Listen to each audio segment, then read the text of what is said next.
Երևանցի այդ որ մեր կապարանոց ասում են իբր թե Մայր Հայաստանը դիմադրում է։ Դուք մեր խոսքի մեջ դիմադրություն տեսաք։ Ստեղծեք, արեք։ Ասենք մենք չենք ուզում այդ դիմակահանդեսին մասնակցել։ Դրա դիմադրությունը ո՞րն է։ Ընդհանրապես բացահայտում եք, որ ինչ որ պետք է ասեք,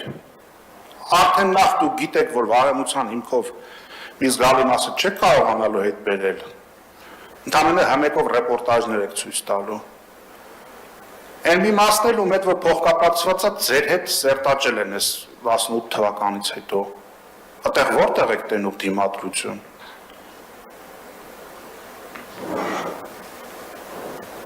Ու առհասարակ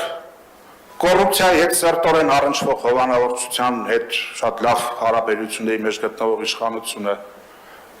պիտի բացահայտի ինչ-որ բաներ, հա, ինչ-որ բաներ պետք է հետ բերի։ Կամ այդ որ ասենք խոշոր կապիտալիստ եք, պարոն Գալջյանն ասում է, դե ելը նայեք հայտարարել, դուք տես միամիտ ժողովուրդ չեք, դուք էլ ունեք աներձակներ, բաժանաղներ, որոնք երևի հայտարարագի լրացնող չեն դեռևս ի պաշտոն է։ Հիմա Տիգրան Արինյանը անիվի ժամանակ 960 միլիոն դրամ փող է տվել իր դասարանցուն։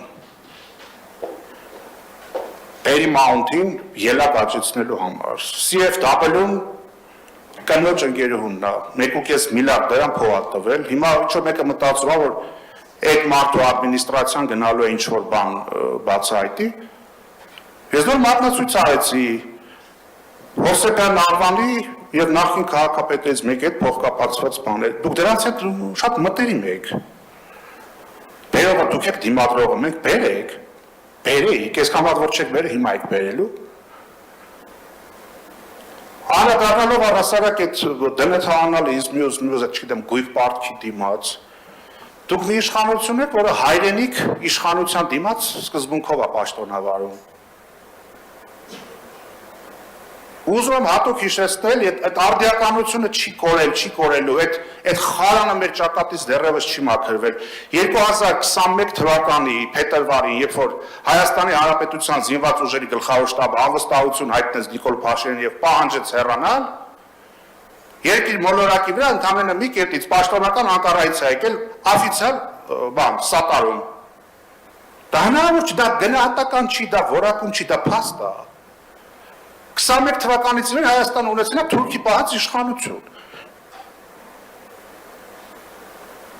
Հիմա այսօր եկել ասում եք, բան չէ, լավ չի, որ այս ամեն ինչը սենց է։ Իհարկե լավ չի։ Մինչև 18 թիվը Հայաստանում երբեք ոչ ընտրություններով, ոչ փողոցային գործընթացով երբեք անգամ իշխանություն չէր փոխվել։ Հայաստանում երբեք ընդդիմությունը չէր եկել իշխանության։ Եվ քանի սերնդի ինդիմատիր պայքարներ մսխվեցին այս 18 թվականից հետո։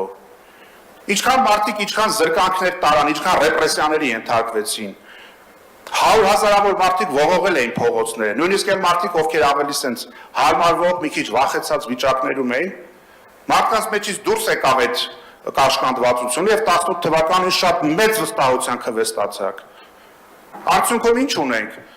Կորսված Արցախ, մեկ էլ 7 տարվա վաղեմության քրեական գործերը նորից ուզում եք բերեք, ստեղ ծամեք։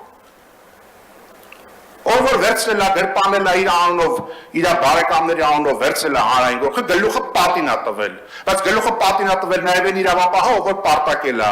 Գլուխը պատին է տվել այն իշխանավորը, ով որ դա շահարկելով եկել դարել է իշխանության ու հիմա հետը գնում է գործարքի։ Մեզ էլ եկել ասում են բան արեք, այդ դիմակահանդեսին եկեք մասնակցեք։ Ինչի չգիտեք, ինչի շո բան եք բաց։ Իհարկե ոչ։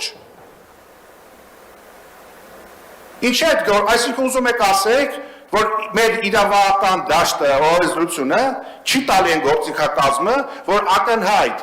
հանրային գույք, համայնքային գույք գրպանած մարդու ձեռքից այդ ամեն ինչը հետ բերեք։ Տարել ենք բան, համադրական դատարանը գնացել։ Եղած օրենսդրությունը չի բավականացնում։